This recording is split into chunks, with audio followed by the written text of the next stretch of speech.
அனைவருக்கும் வணக்கம். தொடர்ந்து ஆதரவளித்து வர அனைத்து அன்புள்ளங்களுக்கும் மிக்க நன்றி. அதிமுக தொண்டர்களின் உரிமை மீட்பு குழு கழகத்தினுடைய ஒருங்கிணைப்பாளர் ஐயா ஓபிஎஸ் அவர்கள் இது தலைமை கழக நிர்வாகிகள் மற்றும் மாவட்ட செயலாளர்களுடைய ஆலோசனை கூட்டம் சென்னை ஒய்எம்சி திருமண மகாலில் வருகிற திங்கட்கிழமை நடைபெறுது. அதற்கான அதிகாரப்பூர்வமான ஒரு அறிவிப்பையும் வெளியிட்டிருக்கிறாங்க. இப்போ எல்லாருமே எதிர்பார்த்ததான் என்டிஏ கூட்டணியில் இருக்கக்கூடிய ஓபிஎஸ் அவர்கள் என்ன நிலப்பாட்டை எடுக்க போகிறாங்க அப்படின்னு சொல்லி எதிர்பார்த்தாங்க. அதற்கான ஒரு ஆலோசனை கூட்டமாகவும் இது இருக்கும். இப்போ எல்லா கட்சிகளுமே பார்த்திங்கன்னா 2026 சட்டசபை தேர்தல் மிஞ்சி போனால் ஒரு 8 மாத காலம்தான் இருக்குது. அதுக்குள்ளே கூட்டணிகளை உறுதிப்படுத்தணும், தேர்தலை பிரச்சாரத்தை நம்ம சந்திக்கணும். அப்படிங்கிறதுல ஒவ்வொரு கட்சிகளும் எங்கிட்ட எடப்பாடி பழனிசாமியாக இருக்கட்டும், இன்றைக்கி திமுகவாக இருக்கட்டும், தமிழக வெற்றி கழகம், இந்த 3 கட்சிகள் தான் கூட்டணி சேரக்கூடிய கட்சிகள், கூட்டணிக்கு தலைமை தாங்கக்கூடிய கட்சிகள். இப்போ அவங்கெல்லாம் யார் யாரோட கூட்டணி சேரணும், யாரோட கூட்டணி சேர்ந்தால் நம்ம வெற்றி பெறலாம் அப்படிங்கிற நிலையில் எல்லாருமே கூட்டணி பேச்சுவார்த்தையெல்லாம் நடத்திக்கிட்டு இருக்கிறாங்க. திமுகவை பொறுத்தளவில் ஒன்றும் சொல்ல தேவையில்லை. 2019 நாடாளுமன்ற தேர்தலிருந்து இப்போ 2024 நாடாளுமன்ற தேர்தல் வரைக்குமே அவங்க கூட்டணி நிலையாக இருக்குது. அங்கிருந்து எந்த கட்சிகளுமே பிரிந்து வேறு கட்சிகளோட கூட்டணியும் வைக்கலை. இப்போ எடப்பாடி பழனிசாமி தலைமை அப்படின்னு சொல்லி பார்த்திங்கன்னா இங்கே கூட்டணி வைக்கிறதுக்கே யாரும் தயாராக இல்லை. ஏன்னா ஒரு தலைவர் மேலே ஒரு நம்பகத்தன்மை வேணும் இல்லையா? அந்த நம்பகத்தன்மை எடப்பாடி பழனிசாமி கிட்ட இல்லை அப்படிங்கிற மாதிரி தான் தெரியுது. திமுக மீது அவருடைய கூட்டணி கட்சிக்குள்ளேயே ஒரு அதிருப்தியில் இருந்தாலுமே அங்கேருந்து வெளியே வரக்கூடிய கட்சிகள் அதிமுகவை நோக்கி தான் எல்லாருமே வருவாங்க. இன்றைக்கி அதிமுகவை நோக்கி போகக்கூடிய சூழ்நிலை ஏற்படலை. இன்றைக்கி அதிமுக பக்கம் வந்தாலுமே தோற்று போவோம் அப்படிங்கிற எண்ணம் அவங்களுக்கும் இருக்குது. இப்போ எடப்பாடி பழனிசாமி என்ன பண்ணிட்டாரு, ஒரு சுற்றுப்பயணத்தை ஆரம்பிச்சிட்டார். இப்போ கோவை மேட்டுப்பாளையத்துலேருந்து ஒரு சுற்றுப்பயணத்தை ஆரம்பித்தார். ஒரு 2 நாள் சுற்றுப்பயணம் கோயம்புத்தூரில். அவர் மக்களை சந்தித்து பேசுகிறாரு.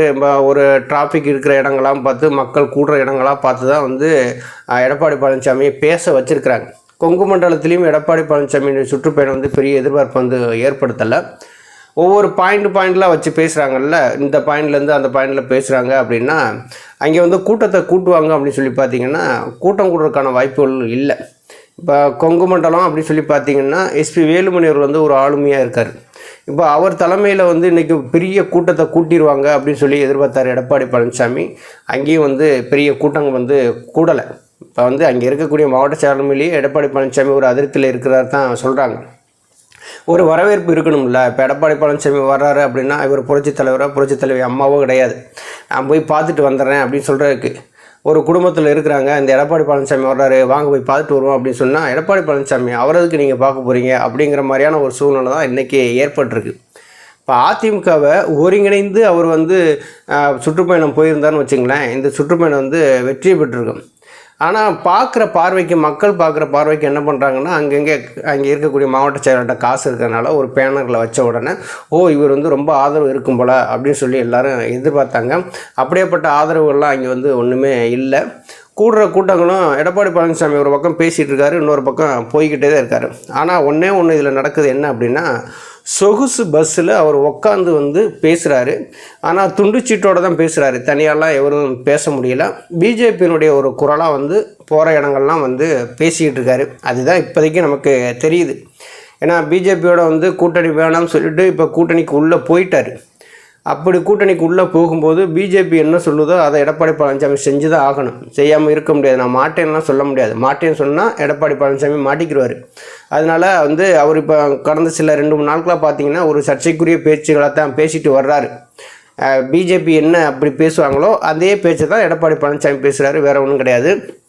நேற்று கூட பார்த்திங்கன்னா விழுப்புரத்தில் ஒரு மீட்டிங் போட்டிருக்கிறாங்க. அவர் சிவி சண்முகம் தலைமையில் ஒரு அங்கே பிரச்சார கூட்டம் நடந்திருக்கு. அங்கே ஓரளவு கொஞ்சம் மக்கள் கூட்டம் இருந்தது. எப்படி இருந்தது அப்படின்னா, காசுகளை சிவி சண்முகம் அள்ளி இறைச்சிருக்கிறார். ஒரு கூட்டம் அப்படின்னா தன்னெழுச்சியாக வரணும். இப்போ புரட்சித் தலைவர் எம்ஜிஆர் வர்றாரு, புரட்சித் தலைவி அம்மா வர்றாங்க அப்படின்னா அம்மாவை பார்க்கணும், எம்ஜிஆரை பார்க்கணும் அப்படின்னு சொல்லிவிட்டு கூட்டங்கள்லாம் வருவாங்க. கூட்டம் அதிகமாக வரும். மக்கள் ஆதரவு அப்படி இருந்துச்சு. இப்போ எடப்பாடி பழனிசாமி போகிற இடங்களில் கொஞ்சம் இருக்கிற அந்த மக்களும் பார்த்திங்கன்னா கூட்டப்பட்ட கூட்டமாக தான் இருக்குது, வேறு கூட்டங்கள்லாம் கிடையாது. காசு கொடுத்து நான் வந்து ஒரு 500 ரூபா தர்றேன் நீங்கள் வாங்க அப்படின்னு சொல்லும்போது ஒரு நாள் போயிட்டு ஒரு 2 மணி நேரம் இருந்துட்டு நம்ம வரப்போகிறோம், நம்ம எதுக்கு நம்ம வீட்டில் உட்காந்துட்டு இருக்கணும் அப்படிங்கிற நிலைமை ஏற்படுது இல்லையா. அதனால் அவங்க எல்லாருமே வந்து காசு கொடுத்து இப்போ ஒரு ஆம்பளைலாம் இருந்தாங்கன்னா ஒரு பிரியாணி குவாட்ரு இதெல்லாம் கொடுத்தா இப்படி தான் வந்து மக்களை வந்து கூட்டத்தை கூட்ட முடியும். எம்ஜிஆர் மாதிரி ஒரு புரட்சித்தலை அம்மா மாதிரி ஒரு ஆளுமையாக இருந்தோம்னா எப்போ நானும் வரேன்ப்பா ஏன்ப்பா என்னை கூட்டிகிட்டு போக மாட்டேங்கிறீ அப்படின்னு சொல்லுவாங்க. ஏன்னா இங்கெல்லாம் அப்படி கிடையாது. எடப்பாடி பழனிசாமி எதுக்கு பார்க்கணும் அப்படிங்கிற மாதிரியான ஒரு சோர்வு இங்கே தமிழக மக்கள்கிட்ட உருவாயிருச்சு. எடப்பாடி பழனிசாமியுடைய அரசியல் வரலாறு தான் அதை எடுத்து காட்டுது. இப்போ திமுக ஒரு பக்கம் வந்து பிரச்சாரத்தை வந்து ஆரம்பிச்சிட்டாங்க. அவங்க எப்படி பிரச்சாரம் ஆரம்பிக்கிறாங்க அப்படின்னா வீடுகள் தோறுமே வந்து உறுப்பினர் சேர்க்கை அதிகப்படுத்துறதுக்கான ஒரு பிரச்சாரம்.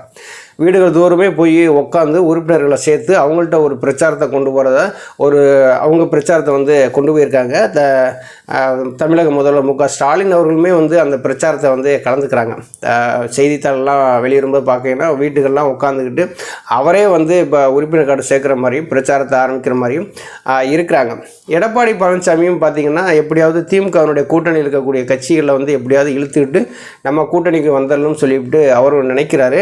ஆனால் இங்கே வந்து பிஜேபியோட கூட்டணி வச்சதுனால எந்த கட்சியும் வர்றதுக்கு தயாராக இல்லை. இன்னொரு பக்கம் பார்த்திங்கன்னா தமிழக வெற்றி கழகத்தினுடைய தலைவர் விஜய் அவர்களுமே வந்து களத்தில் இறங்க ஆரம்பிச்சிட்டாரு. இப்போ 2 கோடி பேரை வந்து எப்படியாவது நம்ம உறுப்பினராக சேர்க்கணும் அப்படின்னு சொல்லிவிட்டு அவரும் வந்து வேலையை வந்து தீவிரப்படுத்த ஆரம்பிச்சிட்டார். அதாவது வீதிக்கு 2 நிர்வாகிகள் வந்து இருக்கணும், வீட்டுக்கு ஒரு தொண்டர்களை வந்து நம்ம உறுப்பினராக சேர்க்கணும் அப்படிங்கிற அந்த இதோடு வந்து அவங்களும் வந்து தேர்தல் களத்தில் போக ஆரம்பிச்சிட்டாங்க. இப்போ எங்களோட கூட்டணி வச்சுக்கிட்டிங்கன்னா உங்களுக்கு வந்து நாங்கள் ஒரு வேளை வந்து இது ஆட்சி அமைக்கிறோம் அப்படின்னா உங்களுக்கும் வந்து ஆட்சி அதிகாரத்தில் பங்கு இருக்குது அப்படிங்கிற மாதிரி தான் அவரும் வந்து விஜய் அவர்களுமே வந்து பேசிட்டு வர்றாங்க. பாட்டாளி மக்கள் கட்சி இப்போ 2ஆக பிளவுபட்டிருக்கு. யார் வந்து உண்மையான பாட்டாளி மக்கள் கட்சி அப்படிங்கன்னு தெரியலை. இதில் வந்து யார்கிட்ட போய் யார் கூட்டணி பேச்சுவார்த்தை நடத்த போகிறாங்க அப்படின்னு தெரியல. இன்னொரு பக்கம் வந்து தேமுதிக வந்து ஜனவரி மாதம் கடலூரில் வந்து ஒரு மாநாடு வந்து நடத்துகிறாங்க. அந்த மாநாட்டில் தான் யாரோட கூட்டணி அப்படிங்கிறதே அறிவிக்க போகிறாங்க. 2024 பாராளுமன்ற தேர்தலில் பார்த்திங்கன்னா இன்றைக்கி வந்து எடப்பாடி பழனிசாமியோட கூட்டணி வச்சு தேர்தலை வந்து சந்தித்தாங்க. இப்போ வந்து எடப்பாடி பழனிசாமி சொன்னார், நான் வந்து உங்களுக்கு ஒரு ராஜ்யசபா சீட்டு தர்றேன் அப்படின்னு சொன்னார். அந்த வாக்குறுதியை வந்து எடப்பாடி பழனிசாமி நிறைவேற்றலை. ஆனால் எடப்பாடி பழனிசாமி என்ன சொல்கிறாரு அப்படின்னா 2026 வந்து நாங்கள் உங்களுக்கு கொடுக்குறோம், தொடர்ந்து எங்களோட தான் வந்து கூட்டணியில் இருக்கிறாங்க அப்படின்னு சொல்லி இது அறிவிப்பெல்லாம் வந்து வெளியிட்டார். அதை தேமுதிகனுடைய பொதுச்செயலர் பிரேமலதா விஜயகாந்த் வந்து அதை வந்து பொருள்படுத்தலை, அப்புறம் பார்த்துக்கலாம் அப்படிங்கிற மாதிரி எதுவும் சொல்லாமல் அப்படியே நகர்ந்துட்டாங்க. அடுத்து நாம் தமிழர் கட்சி எப்போதும் போல தான் இந்த அரசியல் நெருக்கடிகள்லாம் யாரும் வந்து நம்மள்ட்ட வந்து நெருங்கக்கூடாது, யாரும் கூட்டணி பேச்சுவார்த்தை எதுவும் நடத்தக்கூடாது அப்படிங்கிறக்கா எப்போதுமே வந்து எதுலையுமே வந்து சமரசம் பண்ணாமல் அவர் வந்து தன்னிச்சையாக வந்து களத்தில் இறங்க ஆரம்பிச்சிட்டாரு. நேற்று முதற்கொண்டு பார்த்தீங்கன்னா மதுரையில் வந்து 1000 மாடுகளுக்கு மத்தியில் ஒரு நூதனமான ஒரு மாநாட்டையே வந்து நடத்தி முடிச்சிட்டார். இப்படி ஒரு மாநாடு வந்து நம்ம அரசியலில் இது மாதிரி பார்த்தது கிடையாது. ஆனால் அவர் அந்த ஒரு மாநாட்டை வந்து நடத்தி முடிச்சிருக்கிறார். தமிழர் பண்பாடு, தமிழர் கலாச்சாரம், தமிழர் வாழ்வியல், தமிழர் அரசியல் அப்படின்னு சொல்லிவிட்டு அவருடைய அரசியல் களத்தை விரிவுபடுத்திகிட்டே போகிறாரு. நாளுக்கு நாள் வந்து அவருடைய வந்து ஓட்டு பெர்சன்டேஜ் அதிகமாகுதே தவிர குறைவதற்கான வாய்ப்புகள் இல்லை. இன்றைக்கி இருக்கிற ஊடகங்களும் வந்து நாம் தமிழர் கட்சிக்கு சரியான வெளிச்சம் கொடுக்கல அப்படிங்கிற மாதிரி தான் தெரியுது. இப்படி எல்லா கட்சிகளுமே பார்த்திங்கன்னா இந்த 2026 தேர்தலுக்கான எல்லா வேலைகளுமே வந்து பார்த்துக்கிட்டு இருக்கிறாங்க. ஐயா ஓபிஎஸ் அவர்களுமே வந்து என்டிஏ கூட்டணிக்கு உள்ளே இருக்கிறாங்க. எடப்பாடி பழனிசாமி தலைமையில் தான் என்டிஏ கூட்டணியே வந்து செயல்படுது. டிடிவி தினகரன் ஒரு பக்கம் என்ன சொல்கிறாரு, இது அமித்ஷா என்ன சொல்கிறாரோ அதை நாங்கள் வந்து செய்வோம் அப்படிங்கிறத அதை வந்து சொல்கிறாரு. நாங்கள் வந்து என்டிஏ கூட்டணிக்குள்ளே இருக்கிறோம், மோடி கூட்டணிக்குள்ளே இருக்கிறோம் சொல்கிறார தவிர எடப்பாடி பழனிசாமி தலைமையின் கீழே தான் என்டிஏ கூட்டணி இருக்குது அப்படின்னு நினச்சுமே இவர் வந்து உள் கூட்டணியில் நாங்கள் இருக்கிறோம் அப்படிங்கிற மாதிரி பேசுகிறாரு. கூட்டணி ஆட்சி அப்படிங்கிற மாதிரி தான் பேசுகிறாரு.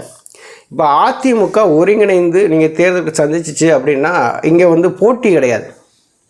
அதிமுக ஒருங்கிணைந்த அதிமுக ஐயா ஓபிஎஸ் அவர்கள் வந்து ஒருங்கிணைப்பாளராகவும் எடப்பாடி பழனிசாமி இணை ஒருங்கிணைப்பாளராகவும் இருந்து இந்த தேர்தல் காலத்தை சந்தித்தாங்க அப்படின்னா இங்கே வந்து இருமுனை போட்டி தான். இப்போ தற்போது வரைக்குமே வந்து 4 முனை போட்டி வந்து பலமாக வந்து இருக்குது. அங்கே அதிமுகவா திமுகவா அப்படிங்கிற மாதிரி இருமுனை போட்டி தான் உருவாகும். இப்போ எடப்பாடி பழனிசாமி என்ன பண்ணுறாரு, கட்சி கொடி சின்னம் எல்லாமே நம்மள்ட்ட இருக்குது, நம்ம மட்டுமே தனித்து நம்ம வந்து தேர்தலை சந்திச்சுக்கலாம் அப்படின்னு சொல்லி நினைக்கும்போது மக்கள் வரவேற்பு இல்லை அப்படிங்கிறது நல்லா தெரியுது. இப்போ அந்த ஒருங்கிணைந்த அதிமுக உருவாகிறதுக்கு எடப்பாடி பழனிசாமி விரும்பலை. இப்போ என்டிஏ கூட்டணிக்குள்ளே ஐயா ஓபிஎஸ் அவர் வந்து இருக்கிறாங்க. இப்போ ஐயா ஓபிஎஸ் அவர்களுடைய நிலைப்பாடு என்ன அப்படிங்கிறதான் எல்லாருடைய எதிர்பார்ப்பாகவும் இருக்குது. இப்போ அரசியலில் பார்த்தீங்கன்னா எடப்பாடி பழனிசாமி தலைமையை வந்து ஓபிஎஸ் ஏற்றுக்குருவாரா இல்லை ஏற்றுக்கிற மாட்டாரா, என்டிஏ கூட்டணிக்குள்ளே இருக்கிறாங்க, கூட்டணிக்கு உள்ளே இருந்தால் எத்தனை சீட்டு அவருக்கு கிடைக்கும், அவருக்குன்னு தனியாக கட்சி இல்லையே, அவர் தனியாக ஒரு குழு மாதிரி தானே நடத்திட்டு வர்றாரு அப்படின்னு சொல்லி எல்லாருமே வந்து பேசுகிறாங்க. இந்த பேச்சுகளுக்கு எல்லாமே வந்து ஒரு முற்றுப்புள்ளி வைக்கணும் இல்லையா? இன்றைக்கி ஐயா ஓபிஎஸ் அவர்கள் என்ன பண்ணுறாங்க, எடப்பாடி பழனிசாமி வந்து தொண்டர்களுடைய உரிமையை பறிச்சிட்டாரு, புரட்சித் தலைவி அம்மா அவர்களுடைய பொதுச்செயலாளர் பதவியை வந்து அபகரிச்சிட்டாரு. இன்றைக்கி அந்த தொண்டர்களுடைய உரிமையை மீட்டெடுக்கணும், அம்மாவுக்கான ஒரு மரியாதையை நம்ம கொடுக்கணும் அப்படிங்கிறது தான் இன்றைக்கி தர்மயுத்தம் வந்து நடத்திக்கிட்டு இருக்கிறாங்க. இந்த தர்மயுத்தம் வந்து வெற்றி பெற்றுச்சு 100%. எடப்பாடி பழனிசாமினால் மெகா கூட்டணி அமைக்கவும் முடியாது, எடப்பாடி பழனிசாமி நம்பி கூட்டணிக்கு வர யாரும் தயாராகவும் இல்லை. ஒருங்கிணைந்த அதிமுகவை இணைஞ்சு இன்றைக்கி தேர்தல் காலத்தை சந்திச்சாங்கன்னா 100% அம்மாவினுடைய ஆட்சியை 2026 அமைக்கலாம். இப்போ திமுக வந்து ஒரு மக்கள் செல்வாக்காகவோ ஒரு மக்கள் ஆதரவாகவோ இங்கெல்லாம் வந்து ஆட்சி நடக்கலை. தினந்தோறும் கொலை கொள்ளை கற்பழிப்பு போதைப் பொருட்கள் எல்லாம் வந்து சர்வசாதாரணமாக வந்து நடமாடுது. சட்டம் ஒழுங்குமே இன்றைக்கி வந்து சரியில்லை. இதையெல்லாம் கருத்தில் வச்சு எடப்பாடி பழனிசாமி வந்து எப்படியாவது வந்து திமுகவுடைய எதிர்ப்பு வாக்குகளை வந்து நம்ம பக்கம் கொண்டு வரணும் அப்படிங்கிற நினச்சி அதிமுகவை ஒருங்கிணைச்சார் அப்படின்னா கண்டிப்பாக 2026 அம்மாவனுடைய ஆட்சியை கொண்டு வரணும். அவர் வந்து விடாப்புடியாக இருக்கிறார். இணைப்புங்கிறது பேச்சுக்கு இடமே இல்லை அப்படிங்கிறார். அப்போ ஐயா ஓபிஎஸ் அவர்கள் என்ன பண்ண போகிறாங்க அப்படிங்கிறதான் செய்தியாளர்கள் வந்து தொடர்ந்து ஐயா ஓபிஎஸ் அவர்களை துரத்திக்கிட்டே இருக்கிறாங்க. நீங்கள் வந்து கூட்டணியில் இருக்கிறீங்களா இல்லையா, எடப்பாடி பழனிசாமி தலைமை ஏற்றுக்கிட்டீங்களா இல்லையா, இப்படிலாம் வந்து கேட்டுக்கிட்டு இருக்கிறதுனால அதிமுக தொண்டர்களின் உரிமை மீட்பு குழு கழகத்தினுடைய மாநில நிர்வாகிகள் மாவட்ட செயலாளர்களுடைய ஆலோசனை கூட்டம் இது சென்னை OMCA மகாலில் வந்து நடைபெற இருக்குது, திங்கட்கிழமை நடைபெற இருக்கிறது. அந்த கூட்டத்தில் ஐயா ஓபிஎஸ் அவர்கள் வந்து ஒரு முக்கியமான முடிவுகளை எடுக்கலாம் அப்படின்னு சொல்லி எல்லாரும் எதிர்பார்த்து காத்துக்கிட்டு இருக்காங்க. நன்றி, வணக்கம்.